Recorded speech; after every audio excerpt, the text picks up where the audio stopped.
ಇಂದೇ ಡೌನ್ಲೋಡ್ ಮಾಡಿ ಮತ್ತು ನಿಮ್ಮ ನೆಚ್ಚಿನ ಶೋಗಳನ್ನ ಆನಂದಿಸಿ. ಮಾವನ ವಿರುದ್ಧ ಕಟ್ಕೊಂಡ್ರೆ ಭಾವನಾಗ ಏನು ಗತಿ ಆಯ್ತು ನೋಡಿದಿರಲ್ಲ, ನಿಮಗೂ ಅದೇ ಗತಿ ಆಗ್ಬೇಕಾ? ಸ್ವಲ್ಪ ತೆಪ್ಪಗಿರಕ್ ಬರಲ್ವಾ ನಿಮಗೆ? ಏನು ಮಾತಾಡ್ತಾ ಇದೆಯೇ? ನಾನು ಯಾಕೆ ಅಪ್ಪ ಇನ್ನು ಎದುರಾಕೊಳ್ಳೋಣ? ನಾನು ಒಳ್ಳೆ ಕೆಲಸ ಮಾಡ್ತೇವನಿ ಅಷ್ಟೇ. ಒಳ್ಳೆ ಕೆಲಸ ಮಾಡೋರಿಗೆ ಯಾವಾಗಲೂ ದೇವ್ರ ಜೊತೆಗಿರ್ತಾನೆ. ಯಾರೇನೇ ಸಂಚು ಮಾಡಿದ್ರು ಭಗವಂತ ಅನ್ನೋನು ನಮ್ಮ ಬೆನ್ನಿಗಿದ್ದೇ ಇರ್ತಾನೆ, ತಿಳ್ಕೊ.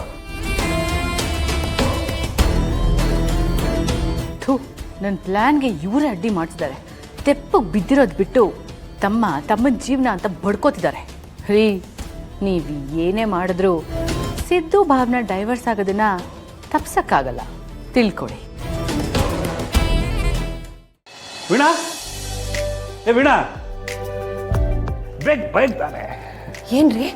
ಅದೇ ನೀನು ಯಾವಾಗಲೂ ಹೇಳ್ತಿದ್ಯಲ್ಲ, ಸ್ವೀಟ್ ತೊಗೊಂಬನ್ನಿ ಅಂತ. ತಗೊಳ್ಳೆ. ಏನ್ರಿ ಆಗಿದೆ ನಿಮಗೆ? ನಾವು ಯಾವ ಪರಿಸ್ಥಿತಿನಲ್ಲಿ ಇದೀವಿ ಅಂತ ಗೊತ್ತಿದ್ರು ಈ ಸ್ವೀಟ್ ಎಲ್ಲ ತೊಗೊಂಡು ಬಂದ್ಬಿಟ್ಟು ಸಂಭ್ರಮ ಪಡೋದು ಬೇಕಾ? ನೋಡೆ, ನಾವು ಬರೀ ಕೆಟ್ಟದು ಅಂತ ಅಂದ್ಕೊಂಡ್ರೆ ಅದು ಕೆಟ್ಟದೇ ಆಗುತ್ತೆ. ಅದೇ ಒಳ್ಳೇದು ಅಂತ ಕಂಡು ಬಿಟ್ಟು ನೋಡಿದ್ರೆ ಒಳ್ಳೇದೇ ಕಾಣಿಸುತ್ತೆ. ಈಗ ಒಳ್ಳೇದಾಗ್ತಿದೆ, ಸಂಭ್ರಮ ಪಡಬೇಕು. ನನ್ನ ತಂಗಿಗೆ ಕೆಲಸ ಸಿಕ್ಕಿದೆ ಕಣೆ, 40,000 ಸಂಬಳ. ಅಲ್ವೇನೆ? ಹಾಂ, ಹೌದಾ ಭಾವನಾ? ನೋಡೆ, ಇನ್ಮೇಲೆ ಅವಳು ಕಾಲ ಮೇಲೆ ಅವಳು ನಿಂತ್ಕೋತಾಳೆ, ಯಾರ ಮುಂದೇನೂ ಕೈ ಚಾಚಲ್ಲ. ಅದಕ್ಕೆ ಹೇಳ್ತಿರೋದು ನಾನು, ಕೆಟ್ಟದ್ರಲ್ಲೂ ಒಳ್ಳೆಯದನ್ನು ಕಾಣಬೇಕು ಅಂತ. ಅವಳಿಗೆ ಕೆಲಸ ಸಿಕ್ತು, ಸಂತೋಷ. ಆದರೆ ಈ ಸಂತೋಷನ ಹಂಚ್ಕೊಳ್ಳೋದಕ್ಕೆ ಅವಳ ಜೊತೆ ಅವಳ ಗಂಡ ಇದ್ದಿದ್ರೆ ಚೆನ್ನಾಗಿರ್ತಿತ್ತಲ್ವಾ? ಗಂಡ ಇದ್ದರೂ ಅವಳು ಯಾಕ್ರಿ ಒಂಟಿ ಬಾಳು ಬದುಕಬೇಕು? ಸಿದ್ದೇಗೌಡ್ರ ಜೊತೆ ಸಂತೋಷವಾಗಿ ಸಂಸಾರ ಮಾಡ್ಬೋದಲ್ವಾ? ಏನು ಹೇಳ್ತಿದ್ದೆ ನೀನು? ಅವಳೇನು ಗಂಡ ಜೊತೆ ಸಂಸಾರ ಮಾಡಲ್ಲ ಅಂತ ಹೇಳಿದ್ಲ? ಅವರೇ ಮನೆಯಿಂದ ಹೊರಗೆ ಹಾಕಿದ್ರೆ ಅವಳೇನು ಮಾಡೋಕ್ಕಾಗುತ್ತೆ? ಪಾಪ ಅವಳು ಆ ಮನೆಯಲ್ಲಿ ಎಷ್ಟೆಲ್ಲ ಸಹಿಸ್ಕೊಂಡು ಭೂತಾಯಿ ಥರ ತಾಳ್ಮೆಯಿಂದ ಇದ್ಲು. ರೀ, ಹಾಗಂತ ನಾವು ಸುಮ್ಮನೆ ಇದ್ಬಿಟ್ರೆ ಅವಳು ಜೀವನ ಪೂರ್ತಿ ಒಂಟಿಯಾಗಿರ್ಬೇಕಾಗತ್ತೆ. ನಾವಿಬ್ರು ಚೌರೇಗೌಡ್ರ ಮನೆಗೆ ಹೋಗಿ ಅವ್ರ ಕೈಕಾಲಾದರೂ ಹಿಡಿದು ಇವರಿಬ್ಬರನ್ನ ಮತ್ತೆ ಒಂದು ಮಾಡಿ ಅಂತ ಕೇಳ್ಕೊಳ್ಳೋಣ. ಬನ್ರಿ, ಹೋಗೋಣ. ಏಯ್ತು ಬಿಡು. ನಾನೊಂದು ಟ್ರ್ಯಾಕ್ನಲ್ಲಿ ಹೋಗ್ತಿದ್ರೆ ಇವಳು ನನ್ನ ಟ್ರ್ಯಾಕನ್ನೇ ಹಳ್ಳ ಹಿಡ್ಸೋಳ್ ಥರ ಕಾಣಿಸ್ತಿದ್ರು. ಜಾಸ್ತಿ ಮಾತಾಡಿದ್ರೆ ಭಾವನಂಗೆ ಡೌಟ್ ಬರುತ್ತೆ. ಹೇಗಿದೆ ನಿಭಾಯಿಸೋದು? ರೀ, ಏನು ಯೋಚನೆ ಮಾಡ್ತಿದ್ದೀರಾ ನೀವು? ನಿಮಗೆ ಬರೋಕ್ಕೆ ಇಷ್ಟ ಇಲ್ಲ ಅಂದರೆ ಹೇಳಿ, ನಾನು ಒಬ್ಬಳೇ ಆದರೂ ಹೋಗ್ತೀನಿ. ಅತ್ತಿಗೆ ಅಂದರೆ ತಾಯಿ ಸಮಾನ ಅಂತ ಹೇಳ್ತಾರೆ. ಭಾವನನ್ನ ತಾಯಿ ಸ್ಥಾನದಲ್ಲಿ ನಿಂತು ನಾನು ಅವಳನ್ನ ಅವಳ ಗಂಡನ ಮನೆಗೆ ಸೇರಿಸ್ತೀನಿ. ನನ್ನ ಕರ್ತವ್ಯ ನಾನು ಮಾಡ್ತೀನಿ. ಅದಕ್ಕಾಗಿ ನನಗೆ ಎಷ್ಟು ಅವಮಾನ ಆದರೂ ಪರವಾಗಿಲ್ಲ ಬಿಡಿ. ಬೇಡ ಅದಕ್ಕೆ. ಯಾಕೆ ಭಾವನಾ, ನಿಮಗೆ ಸಿದ್ದೇಗೌಡ್ರ ಜೊತೆ ಭಾಳಕ್ಕೆ ಇಷ್ಟ ಇಲ್ವಾ? ನನ್ನ ಇಷ್ಟ ಕಷ್ಟಕ್ಕೆ ಯಾರು ತಲೆ ಕೆಡ್ಸ್ಕೊತಾರೆ ಅದಕ್ಕೆ. ಆದರೆ ನನ್ನ ವಿಚಾರವಾಗಿ ನೀವಲ್ಲಿ ಹೋಗಿ ಮಾತಾಡೋದು ನನಗೊಂದು ಸ್ವಲ್ಪನೂ ಇಷ್ಟ ಇಲ್ಲ. ನೀವಲ್ಲಿ ಹೋದರೆ ನಿಮಗೇನು ಮರ್ಯಾದೆ ಸಿಗುತ್ತೆ ಅಂತ ನನಗೆ ಚೆನ್ನಾಗಿ ಗೊತ್ತು. ಅದಕ್ಕೆ ಹೇಳ್ತಿದ್ದೀನಿ, ಅಲ್ಲಿ ಹೋಗಿ ಅವ್ರ ಮುಂದೆ ಕೈ ಮುಗಿಯೋದೆಲ್ಲ ಏನೂ ಬೇಕಾಗಿಲ್ಲ. ದಯವಿಟ್ಟು ಹೋಗಬೇಡಿ. ನಿಮಗೆ ಅವಮಾನ ಆಗೋದು ನನ್ನ ಕೈಯಲ್ಲಿ ನೋಡೋಕ್ಕಾಗಲ್ಲ. ನಿಮ್ಮ ಸಂಸಾರ ಸರಿ ಹೋಗುತ್ತೆ ಅನ್ನೋದಾದರೆ ಹಾಗೆ ಮಾಡೋದ್ರಲ್ಲಿ ಏನು ತಪ್ಪಿದೆ ಭಾವನಾ? ಗೌರವ ಮರ್ಯಾದೆ ಅಂತೆಲ್ಲ ಕೂತ್ಕೊಂಡ್ಬಿಟ್ರೆ ಬಂಗಾರದಂತ ನಿನ್ನ ಸಂಸಾರ ಹಾಳಾಗೋಗುತ್ತೆ. ಹುಟ್ಟಿಸಿರೋ ದೇವ್ರೆ ನನ್ನ ಹಣೆ ಬರದಲ್ಲಿ ಹೀಗೆ ಒಂಟಿಯಾಗಿ ಬದುಕಬೇಕು ಅಂತ ಬರ್ತಿರೋವಾಗ ಅದನ್ನು ಯಾರೂ ಬದಲಾಯಿಸೋಕ್ಕಾಗಲ್ಲ. ನಿಮಗೆ ಕೈ ಮುಗಿದು ಕೇಳ್ಕೊತೀನಿ, ನೀವು ಮಾತ್ರ ಆ ಮನೆ ಬಾಗ್ಲಿಗೆ ಹೋಗಬಾರ್ದು.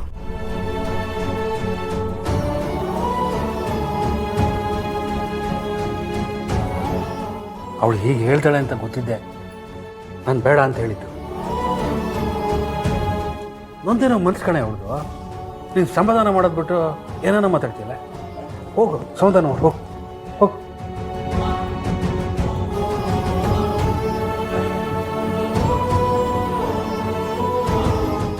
ಅಪ್ಪ, ಭಾವನ ಮಾತಾಡಿ ನೋಡಿದ್ರೆ ಅವಳು ಆ ಮನೆಗೆ ಹೋಗೋದಿಲ್ಲ ಅಂತಾಯಿತು.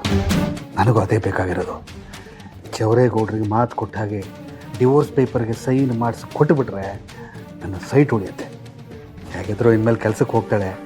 ಬರೋ ಸಂಬಳದಲ್ಲಿ ಅರ್ಧ ಕಿತ್ಕೊಂಡ್ಬಿಟ್ರೆ ನನ್ನ ಖರ್ಚುಗಳು ಕಡಿಮೆ ಆಗುತ್ತೆ. ಅಲ್ಲಿಗೆ ನನ್ನ ದುಡ್ಡು ನನ್ನ ಹತ್ರನೇ ಇರುತ್ತೆ. ಇವಳಿಗೆ ಸಂಬಳ ಬರೋವರೆಗೂ ಚೌರೇಗೌಡ್ರ ಹತ್ರನೇ ಇವಳು ಮೇಂಟೆನೆನ್ಸ್ ಇಟ್ಕೋತೀನಿ. ಬಹುಶಃ ಏನೋ ನಿನ್ನ ತಲೆ, ನಿನ್ನ ಬುದ್ಧಿವಂತಿಕೆಗೆ 4 ತಲೆ ಬ್ರಹ್ಮ ಕೂಡ ನಮಸ್ಕಾರ ಮಾಡಬೇಕು.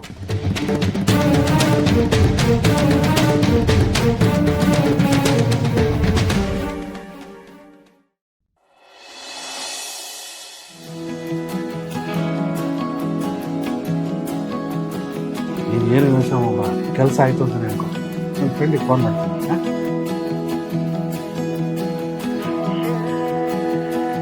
ಹಲೋ ಸುರೇಶ್. ಹಾಂ, ನಿಮ್ಮ ಆಫೀಸಿಗೆ ಬಂದಿದ್ದೀನಿ. ಎಲ್ಲಿ ಬರೋದು?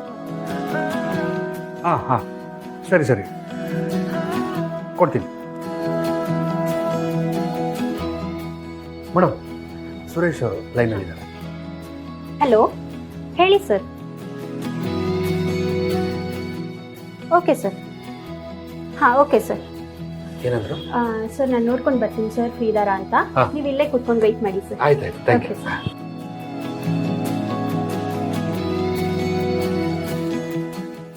ಏ ಭಾವನಾ, ಯಾಕೆ ಬೇಜಾರಲ್ಲಿದೆಯಾ? ನೀನು ಟೆನ್ಷನ್ ಮಾಡ್ಕೊಬೇಡ, ಆರಾಮಾಗಿರು. ಲೈಫು ಹೇಗೆ ಬರುತ್ತಾ ಹೋಗ್ಬೇಕು, ಖುಷಿಯಾಗಿರು, ಕೆಲಸ ಸಿಗುತ್ತೆ.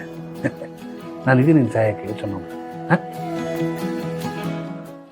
ಸರ್ ನೀವು ಒಳಗೆ ಹೋಗ್ಬೋದು sir. Oh thank you madam. Okay sir. ಬಾ.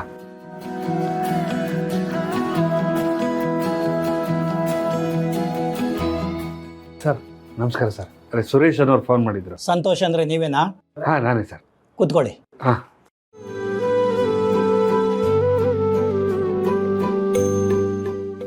ಸರ್ ಇವಳೆ ನನ್ನ ತಂಗಿ ಭಾವನಾ. ಇವಳಿಗೆ ಕೆಲಸ ಬೇಕಾಗಿತ್ತು.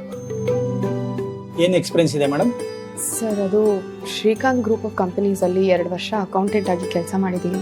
ಸರ್ ಅಲ್ಲಿ ಒಳ್ಳೆ ಹೆಸರು ತಗೊಂಡಿದ್ದಾಳೆ, ತುಂಬ ಚೆನ್ನಾಗಿ ಕೆಲಸ ಮಾಡಿದ್ದಾಳೆ. ಭಾವನಾ ಅವರೇ, ಶ್ರೀಕಾಂತ್ ಗ್ರೂಪ್ ಆಫ್ ಕಂಪ್ನಿನಲ್ಲಿ ವರ್ಕ್ ಮಾಡಿದ್ದೀರಾ ಅಂದರೆ ಬೇರೆ ಏನೂ ಹೇಳೋ ಹಾಗೆ ಇಲ್ಲ. ನಿಮಗೆ ನಮ್ಮ ಕಂಪ್ನಿನಲ್ಲಿ ಕೆಲಸ ಇದೆ. You are appointed.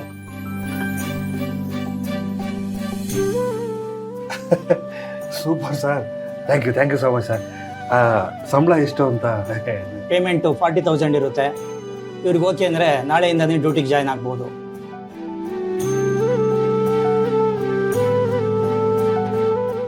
ಸರ್ ಅವಳಿಗೆ ಓಕೆ, ನಾಳೆ ನನಗೆ ಕೆಲಸಕ್ಕೆ ಬರ್ತಾಳೆ.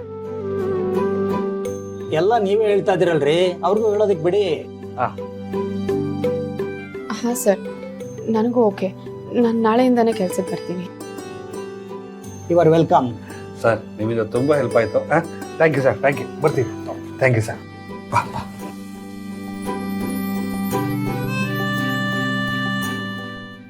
ಲಕ್ಷ್ಮೀ